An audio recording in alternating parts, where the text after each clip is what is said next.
साल है 1980। कहानी शुरू होती है उस दिन। काम में कुछ ज्यादा ही देरी हो जाती है। हरी के गांव के जितने भी साथी थे वो सब समय पर निकल गए थे। उस अमावस की रात उसे कोई नहीं मिला। वो कुछ दूर चलता है और एक तिराहे पर पहुंचता है। यहाँ से 2 रास्ते उसके गांव को जाते थे।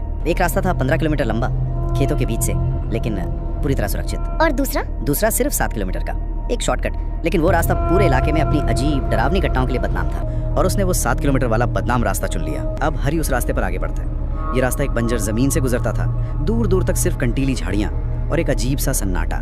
लगभग 1 किलोमीटर चलने के बाद उसकी नजर पड़ी 7 इमली के पेड़ों पर, बंजर जमीन पर बेतरतीब ढंग से उगे हुए। और वो पेड़ देखने में बहुत पुराने डरावने थे। पेड़ों की मजबूत डालियों पर झूले लटके हुए थे। हवा से वो खाली झूले अपने आप आगे पीछे झूल रहे थे। ओह, एक पल के लिए हरी को लगा जैसे उन पे कोई बैठा है। एक ठंडी लहर उसकी रीढ़ की हड्डी में दौड़ गई। हरी ने खुद को संभाला, अपनी नजरें नीचे गड़ाई और तेजी से आगे बढ़ गया। वो इन चीजों पर ध्यान नहीं देना चाहता था। थोड़ा और आगे जाकर वो एक अधूरे बने डैम की दीवार के पास पहुंचा और इसकी भी अपनी कहानी थी। हाँ, ये कहानी तो उस इलाके में बहुत मशहूर थी।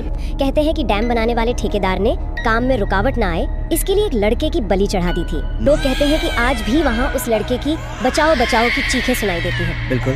जैसे ही हरी उस दीवार के पास पहुंचा उसे सारी कहानियां याद आ गई। हरी का दिल जोर से धड़क रहा था, लेकिन वो दीवार पार करके आगे बढ़ा। अब दूर से भेड़ियों और जंगली जानवरों की आवाजें भी आने लगी थी। समय क्या हुआ होगा तब? लगभग 7 बज चुके थे। वो तेजी से चल रहा था कि तभी उसे लगा कि कोई पीछे से उस पर छोटे छोटे कंकड़ फेंक रहा है। टक टक। अच्छा। पहले तो उसने सोचा वहम है या हवा से कुछ लगा होगा।